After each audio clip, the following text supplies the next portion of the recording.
that the Prophet ﷺ, which is popularized in the books of Seerah, when he made the hijrah, the Messenger ﷺ left Ali ibn Abi Talib radiallahu ta'ala anhu behind and entrusted Ali radiallahu ta'ala anhu with giving back the people their precious belongings, their precious things. Those that were persecuting the Messenger ﷺ found no one more trustworthy than him with some of their most sensitive belongings. So sometimes I'm like, like if I'm on my way out of Medina, let me take Abu Jahl's watch with me, right? Like let me take some of these people's stuff with me. They entrusted, forget about entrusting. Like, you people have harmed me in ways that are beyond any type of human parameter of relationship. But still, they find no one more trustworthy than the Prophet ﷺ to hold on to their belongings. We quote this narration, right? How many of you have heard that narration before? Many of you have. That the Prophet ﷺ told Ali radiallahu anhu, stay back and give this person back this person back that. And Ali radiallahu anhu is risking his life. The Prophet ﷺ is putting his life at risk as well in order to fulfill that trust, that you got to go back and give people this and give people that. It's profound, right? But you know what I was thinking about?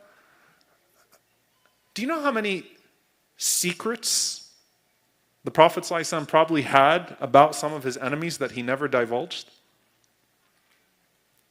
40 years. Don't you think there was something personal that the Prophet ﷺ could have used against some of those people that were trying to undermine him? And he never did. Does the Prophet ﷺ ever get dirty with Abu Jahl? Does he ever get dirty with Abu Lahab, his uncle? Family, family secrets, dirty family secrets, right? Does he ever get dirty with his enemies? How many secrets do you think they confided in the Prophet ﷺ with? إِذَا حَدَّثَ الرَّجُلُ حَدِيثًا, Hadith Jabir radiallahu ta'ala anhu, fi sunani Abi Dawud, إِذَا حَدَّثَ الرَّجُلُ حَدِيثًا ثُمَّ الْتَفَتَ فَهِيَ أَمَانَةً. If someone says something to you and they turn away, that's a trust, that's an amana at that point. If someone sends you something, that's an amana. Don't screenshot it and forward it to someone else if you think that it's going to be bothersome to that person. That's an amana, that's a trust. Someone said something to you, no matter what happens to your relationship after that, in that moment, when they spoke to you that way, when they were confiding in you, that was an amana, that was a trust. The Prophet ﷺ never divulges those things. Never. I can't think of a single narration of the Prophet ﷺ getting dirty and personal and scandalizing his enemies. Even though he knew some stuff. These were corrupt people. He knew some stuff, sallallahu alayhi wasallam, but it wasn't his character. A man of integrity.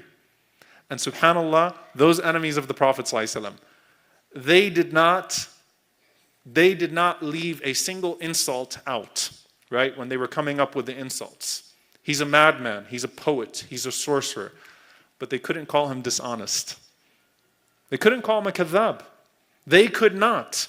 There would be no potency whatsoever. Imagine how honest and trustworthy and truthful of a person you have to be, that people feel like they'd have a better chance smearing you with madman than liar. Like we would get away with calling him a crazy man before people would believe us in calling him a liar.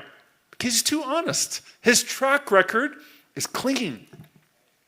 His track record is spotless, sallallahu alaihi wasallam. And Allah kept that track record that way for him. That you will not find anything to delegitimize him with. You'll try, but ultimately you will lie and fail in the process. You will not find him to be anything but sadiq, ameen, a man of integrity, a man of trust. Never betrays people, never undermines them, never deceives. وَمَنْ غَشَّ فَلَيْسَ مِنَّا. Whoever deceives is not one of us. Scary hadith, by the way. Scary hadith. Whoever deceives is not one of us. Don't consider yourself from amongst us if you're a deceitful person. We don't take deceivers in this ummah. It's so far from the character of the Prophet ﷺ, so despicable to the Messenger ﷺ, that anyone who would deceive would come to the masjid saying, La ilaha illallah Muhammad Rasulullah, and pretend to be a noble person. How could you claim nobility if you're a deceitful person?